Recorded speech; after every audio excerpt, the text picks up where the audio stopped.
जियाई बैठी है सासु त बहू से राज करई हो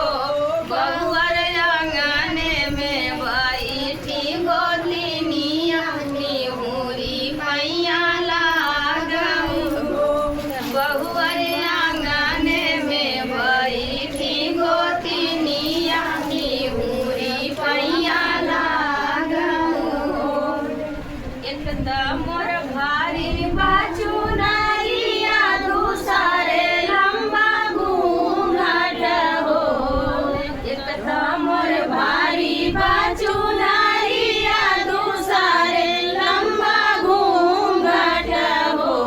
सासू की सारे में गोदी में लाला नावा कैसे पैया लागऊ हो सासू की सारे में गोदी में लाला नावा कैसे पैया लागऊ हो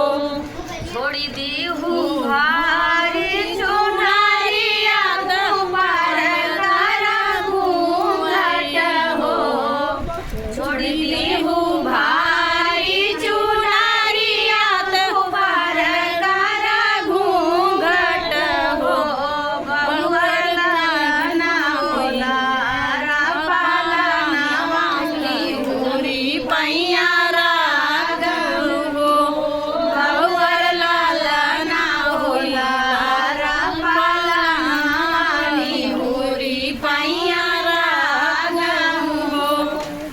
एकता मैदाना से दानाई जिंदा पूता से पुतवाई दिन हो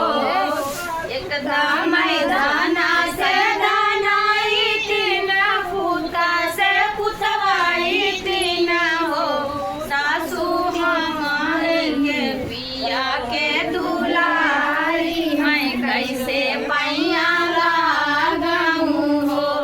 सासू हमारी पिया के दुलारी मैं कैया लागऊ हो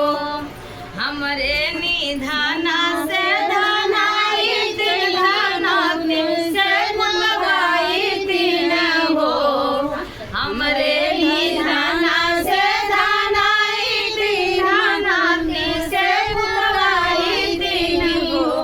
बहुअर हमारे बेटा के दुलारी निहुरी पैया लागऊ हो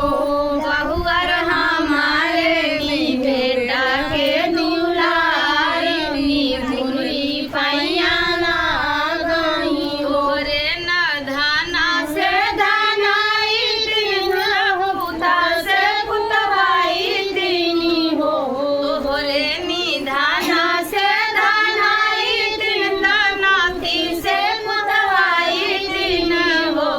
सासू तो हरे नी बेटा के दुलारी तुहिनी पैया लागऊ हो सासू तो हरे नी बेटा के दुलारी